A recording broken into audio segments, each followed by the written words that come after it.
Subscribe कीजिए the perfect classes channel को और बेल आइकन को दबाइए लेटेस्ट वीडियो सबसे पहले देखने के लिए। स्टूडेंट, आप सभी का आपके चैनल द परफेक्ट क्लासेज में स्वागत है। शिक्षा निदेशालय राष्ट्रीय राजधानी क्षेत्र दिल्ली की वर्कशीट नंबर 12 डिस्कस कर रहे हैं बच्चों। क्लास 7 की विषय गणित है। 3 सितंबर 2021 की वर्कशीट है। टॉपिक है दशमलव संख्याओं का गुणा। तो इसकी गुणा सीखेंगे हम। दशमलव संख्याओं को गुणा कैसे की जाती है। वर्कशीट अच्छी लगे तो लाइक और शेयर कर देना। और बच्चों, जो वीडियो अच्छी लगे आपको, जो वर्कशीट पर बेस्ड है, तो लाइक और शेयर कर देना उस वीडियो को, ठीक है। और अगर चैनल को सब्सक्राइब नहीं किया तो चैनल को सब्सक्राइब भी कर लेना। ओके बच्चों, तो देखते हैं। आइए याद करते हैं। यदि बेला को 1.5 किलो संतरे 50.50 प्रति किलोग्राम की दर से खरीदने हो तो उसने कितने पैसे देने होंगे।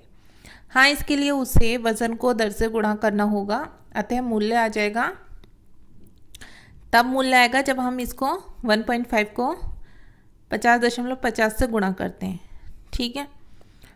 तो देखिए यहाँ पर क्या बताया हुआ है। दशमलव संख्या का पूर्ण संख्या से गुणा। 1.5 की अगर हमने गुणा करी 25 से तो उसे हम ऐसे करेंगे। 5 पंचे 25 का 5 हाथ से लगे 2, 5 एकम 5 और 2 7 आ गया। और फिर यहाँ गुणा का निशान लगाते हैं हम इसके नीचे। 2 पंजे 10 की 0, 2 एकम 2 और 3, यहाँ नीचे 5 आ गया, 7 3।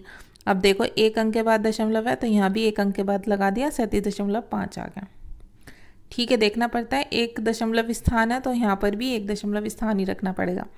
दशमलव संख्याओं की गुणा के लिए चरण। पूर्ण संख्याओं की तरह गुणा करें, दशमलव स्थानों को गिन लें। गुणनफल में दशमलव बिंदु दाएं तरफ से उतने स्थान पर विस्थापित हो जाएगा। मतलब जैसे बच्चों यहाँ पर 1.5 पर था और हमने इसकी गुणा करी और फिर आंसर आ गया ये, ठीक है। तो यहाँ एक इकाई के एक अंक के बाद दशमलव है तो हम यहाँ भी इकाई के एक अंक के बाद ही दशमलव लगा देंगे गुणा करने के बाद। गुणा सिंपली कीजिए जैसा होती है ऐसे ही। आगे देखते हैं दशमलव संख्याओं की 10, 100, 1000 से गुणा। दशमलव को दाएं तरफ इतने स्थान पर विस्थापित करें जितने 0 संख्या में दिए गए हो।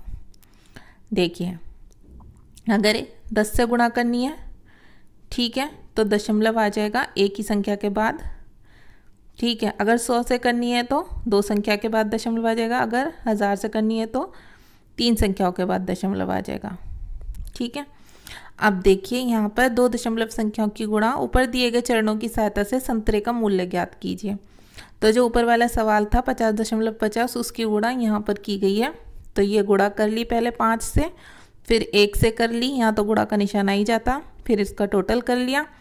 अब देखिए यहाँ 2 अंक के बाद तो ऊपर है दशमलव और 1 अंक के बाद नीचे है, तो ये हो गया टोटल 3 स्थान, ठीक है। तो यहाँ पर भी हम इकाई, दहाई, सैकड़ा 3 के बाद दशमलव लगा देंगे तो आपका आंसर आ जाएगा 75.750, ठीक है। ऐसे करनी है। अब आओ खेलें, ठीक है, आओ खेलें। ये पहले हम ये देख लेते हैं। ध्यान दें 0.16 गुणा 0.72 0.16 या 1.72 से बड़ा नहीं है। पहले हम अभ्यास करते हैं बच्चों। देखिए अभ्यास करें। 8 की गुणा करनी है हमें 4.6 से, तो हम करते हैं इसकी गुणा। 8 की गुणा 4.6 से करी तो 8 × 48 का 8, 8 चौक 32 और 4 36, 1 अंक के बाद दशमलव है तो ये आ जाएगा, ठीक है। बस सवाल करने आपको लिखना नहीं है। बच्चे कह रहे थे इंग्लिश में नहीं करवाइए मैडम, इंग्लिश में नहीं है बच्चों, ये हिंदी में बस आपको सॉल्व करके आंसर लिखना है, ठीक है। अगर आप लिखना चाहें तो इसके स्थान पर आप ऐसे लिख सकते हैं 2 दशमलव स्थान, ठीक है। वैसे आपको लिखने की ज़रूरत नहीं है, आप सिंपली कीजिए तब भी दशमलव का ये वाला आंसर देखा जाएगा आपका, ये जो आंसर आया, ठीक है। नेक्स्ट देखिए 7 पंजे 35 की 5, 3 बचे, वो 3 यहाँ आ गए और 0 ऐसी दशमलव रख दिया। तो यह फिर आपने यहाँ पर ऊपर 2 अंकों के बाद दशमलव था, यहाँ भी 2 अंकों के बाद। तीसरा देखेंगे 0.1 की गुणा करी है 51.7 से, तो ऐसे कर लेंगे। पहले 1 की गुणा कर लेंगे तीनों में, फिर 0 की, तीनों से गुणा करेंगे तो 0 ही आएगा, फिर इन्हें जोड़ लेंगे, ठीक है। अब यहाँ 1 अंक के बाद यहाँ पर 1 अंक के बाद यहाँ, तो यहाँ हम 2 अंकों के बाद मतलब दहाई के बाद दशमलव लगा देंगे, ठीक है। यह आ गया 5.17। आगे 0 लगाइए मत लगाइए, कोई बात नहीं। क्वेश्चन नंबर 4 देखते हैं। 11.2 की गुणा करिए हमने 0.15 से। तो देखिए पहले 5 की गुणा कर ली ऊपर, फिर 1 की कर ली, फिर 0 की कर ली, फिर इन्हें टोटल कर लिया। ठीक है, 5 और 1 6, 1 0।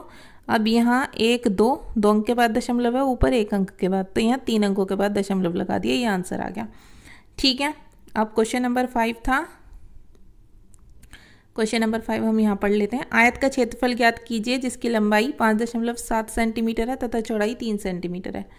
तो हमें क्या ज्ञात करना है, बस आपको हिंदी मीडियम में इतना लिखना है, आयत का क्षेत्रफल। आयत का क्षेत्रफल, फिर इसका फॉर्मूला लिख के दिखा देंगे आप, लंबाई गुणा चौड़ाई। ठीक है, लंबाई गुणा चौड़ाई। लंबाई कितनी है 5.7, चौड़ाई कितनी है 3। ठीक है, इनकी गुणा करेंगे। अब इनकी गुणा हो गई, 2 1 ही अंक के बाद दशमलव है तो 1 अंक के बाद लगा देंगे, ये आ गया। तो आयत का क्षेत्रफल कितना आ गया 17.1 सेंटीमीटर। यहाँ लिख देंगे हम, आयत का क्षेत्रफल कितना है 17.1 सेंटीमीटर। ठीक है बच्चों, तो वर्कशीट कंप्लीट हो गई है। अभी एक क्वेश्चन और रहता है हमारा ये वाला। ठीक है, आओ खेलें।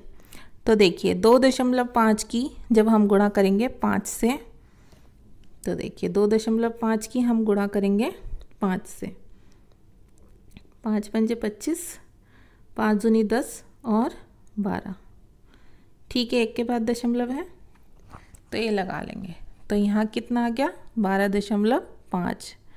ठीक है, अब इसकी गुणा 10 से करी तो कितना आ जाएगा, चलिए करके ही देख लेते हैं। 2.5 की गुणा करेंगे 10 से, 0 0 गुणा 1 पंजे 5, 1 दूनी 2, 0 5 2, तो ये आ जाएगा 25। ठीक है, 25.0, तो यहाँ आ जाएगा 250। यहाँ 25 आया तो ऊपर आ जाएगा 250, और नीचे करेंगे अगर 2.5 की 2.5 से, यहाँ पर बच्चों 250 आया, और यहाँ पर आप लिख लेना इस जगह पर क्या आएगा 25। ठीक है, 3 पता चल गए। अब आपको 2.5 की इस नीचे वाले 2.5 से गुणा करनी है। पहले आपने इससे करी थी 5 से, फिर इससे करी, फिर इससे करी, अब इससे करते हैं हम गुणा। तो 2.5 की 2.5 से हम गुणा करेंगे, 5 पंजे 25, 5 दूनी 10 और 2 12।